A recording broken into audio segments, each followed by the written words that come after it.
Hola, en esta ocasión vamos a hablar acerca de las generalidades de las asfixias por sofocación, pero para poder entender antes esto, tenemos que conocer primero que nada el significado de asfixia. La palabra asfixia procede del griego a, que significa sin, y sfisos, que significa latido. La Casagne la tradujo como ausencia o falta de pulso. En la actualidad, se usa este término para expresar interferencia en la función respiratoria. El autor Vargas Alvarado, en su libro de Medicina Legal, clasifica las asfixias en tres grupos: mecánicas, que se deben a factores exógenos que actúan a través de mecanismos físicos, como por ejemplo la compresión del cuello; las asfixias patológicas, que se deben a enfermedades broncopulmonares, del corazón y de la sangre; y las asfixias químicas, que son causadas por tóxicos como lo son el monóxido de carbono, cianuros, cocaína, etc. El tema del que estaremos hablando entra en el grupo de asfixias mecánicas. Una vez aclarado el significado de la palabra asfixia, es momento de hablar de la asfixia por sofocación. La asfixia por sofocación es la asfixia producida mediante la obturación de orificios respiratorios, la obstrucción de vías respiratorias, la inmovilización del tórax o la carencia de aire. De este modo, se distinguen cuatro variedades dentro de este tipo de asfixia, las cuales son la obturación de orificios respiratorios, la obstrucción de vías respiratorias, la inmovilización del tórax y la carencia de aire respirable. Empezaremos hablando acerca de la sofocación por obturación de orificios respiratorios. La nariz y la boca pueden ser obturadas por distintos objetos vulnerantes, como lo pueden ser las mordazas, tela adhesiva sobre el rostro, almohadas y por las manos del agresor. Esta variedad de asfixia puede ser homicida, accidental o suicida. Homicida cuando se comete con mordazas, hundiendo el rostro de la víctima contra una almohada o con la mano abierta del agresor, como se ve en el infanticidio. Menos frecuente es accidental, como en el caso de recién nacidos, ebrios y epilépticos que se quedan dormidos o inconscientes con el rostro sobre objetos blandos, tales como pueden ser almohadas, colchones, etc.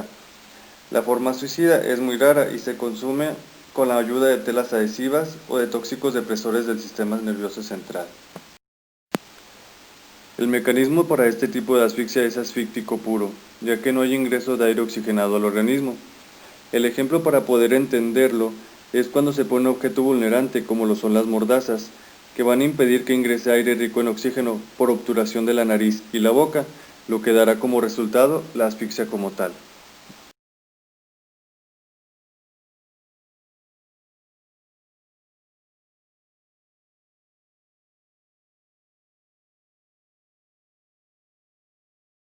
La investigación en el escenario de la muerte es muy importante, porque en los casos de obturación sobre una cama es orientadora la presencia de ropas humedecidas por saliva o sangre. En el cadáver son de valor diagnóstico los rastros de tela adhesiva en el rostro, así como los estigmas unguiales, que coloquialmente se le conocen como rasguños. Estos van a estar alrededor de la boca y la nariz, y en la parte interna de los labios la presencia de pequeñas heridas causadas por presión contra el borde incisal de los dientes anteriores. Ahora pasaremos a la siguiente variante de la asfixia por sofocación, la cual sería la sofocación por obstrucción de vías respiratorias. La asfixia se produce por un cuerpo extraño que se atora en las vías respiratorias. Esta suele ser accidental en niños por aspiración de objetos pequeños como lo pueden ser juguetes, semillas, botones, entre otras cosas, y en adultos por alimentos sólidos poco masticados. La forma homicida se logra mediante la introducción de trapos en las fauces, por lo general como parte del empleo de mordazas. La sofocación por compresión toracoabdominal es la tercera variante de la asfixia por sofocación. Este tipo de asfixia es causado por la inmovilización de la pared del tórax y del abdomen, debido al agente que la comprime. Se conoce también como asfixia traumática. Normalmente, la caja torácica se expande cuando aspiramos aire oxigenado. Sin embargo, cuando hay un agente que lo comprime, esta no puede expandirse correctamente y por lo tanto no hay una correcta hematosis, que es el intercambio de gaseoso en lo que son los pulmones. Las causas más frecuentes de esta variante por sofocación es la accidental. y se observan derrumbamientos como accidentes de trabajo o conductores comprimidos entre el volante y el respaldo de su asiento en accidentes de tránsito terrestre. En otros casos, se trata de multitudes presas de pánico que han aplastado a personas atrapadas bajo su peso. Existe una variante dentro de la sofocación por compresión toracoabdominal, la cual, este tipo de asfixia es la llamada asfixia posicional. Por lo común, se trata de un individuo intoxicado por alcohol o drogas que cae en un espacio estrecho donde no puede moverse ni respirar adecuadamente. La etiología homicida es rara, sin embargo, históricamente se menciona el famoso caso de los ingleses Burke y Hale, que en el siglo XIX mataban así a personas cuyos cadáveres luego vendían al anfiteatro de anatomía. Los signos de autopsia son la mascarilla de Morestin, que consiste en cianosis y tumefacción de cara, cuello y hombros por impedimento en el desagüe de la vena cava superior, petequias escleróticas, conjuntivas y piel periorbitaria, hemorragias en la retina y signos de aplastamiento en tórax y abdomen. Por último, tenemos la última variante de las 4 de las asfixias por sofocación, la cual es la sofocación por carencia de aire respirable.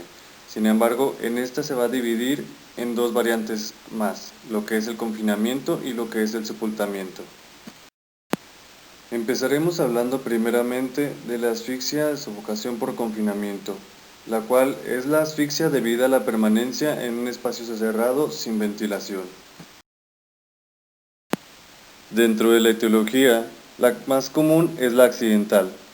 Es el caso de obreros atrapados por un derrumbamiento dentro de la galería de una mina, marineros en un submarino hundido o niños dentro de un refrigerador o baúl.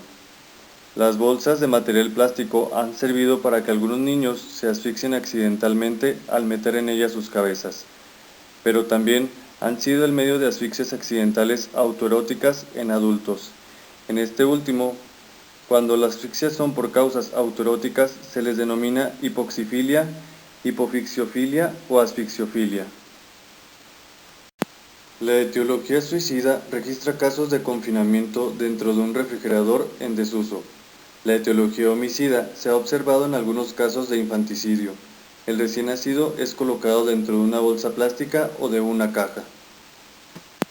Los signos de autopsia son los generales de las asfixias y, además, presentan sudación, desgaste de uñas cuando la víctima ha intentado librarse de su encierro, estigmas unguiales en ocasiones cuando la desesperación ha llegado a su límite y deyecciones por dilatación agónica de esfínteres.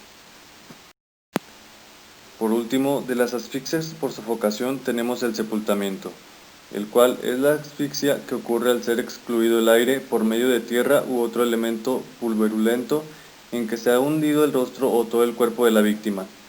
Por esta razón, Toynbee la consideraba como sumersión en un medio sólido.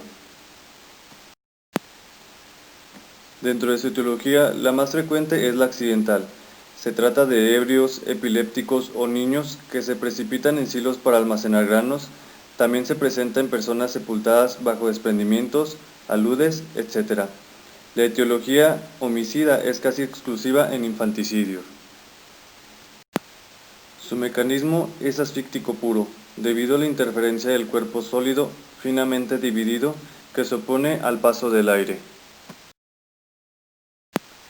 Dentro de los signos de autopsia, el rostro o toda la superficie del cadáver están recubiertos por el medio pulverulento y este se encuentra dentro de la boca y la nariz, y en ocasiones también en las vías respiratorias y aún en el estómago. Desde luego, además están presentes los signos generales de asfixia.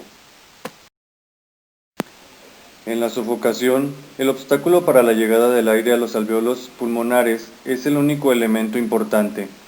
Contrariamente a los casos de ahorcamiento y estrangulación, no hay trastornos de la circulación sanguínea, únicamente la ventilación pulmonar está disminuida o suprimida. Se trata, pues, de una asfixia pura. En los casos en que la obstrucción se hace en las vías respiratorias, hay movimientos respiratorios violentos que hacen aparecer lesiones enfisematosas en los pulmones, cosa que no se observa cuando la sofocación ha sido causada por compresión toracoabdominal. En los casos en que la sofocación se hace metiendo la cara de la víctima en la tierra, arena, etc., se encontrarían en las vías aéreas esos cuerpos extraños inhalados por los violentos movimientos inspiratorios de la víctima. Las lesiones son iguales a las que se encuentran en los asfixiados generales. Sin embargo, en los individuos muertos por compresión del tórax, la cara está congestionada y cianótica. El color es azul, morado oscuro o negruzco. Numerosas sufusiones sanguíneas producen un puntillado hemorrágico que se extiende sobre la frente, la cara, el cuello y el tórax. Hay hemorragia conjuntival en capa y el aspecto del cadáver es realmente horrible en algunas ocasiones. Por otra parte, los pulmones no presentan lesiones o muy discretas de congestión. Las manchas de Tardieu son casi constantes y, contrariamente a lo que creía ese autor, no tienen el valor patognomónico para el diagnóstico de sofocación, ya que ellas se encuentran o pueden encontrarse en todos los casos de muerte por asfixia, cualquiera que sea su causa. Es a causa de las lesiones en los alrededores de la boca o de la nariz y la ausencia de las lesiones en el cuello lo que nos permite considerar que la muerte ha sido provocada por sofocación a mano. Si el cadáver había sido consumido en tierra o arena, se puede decir que esto ocurrió estando vivo el sujeto cuando encontramos estos materiales en las vías aéreas o en el estómago, o cuando la presencia de quimosis en otras partes del cuerpo nos indiquen que le han caído estos materiales al individuo antes de morir asfixiado.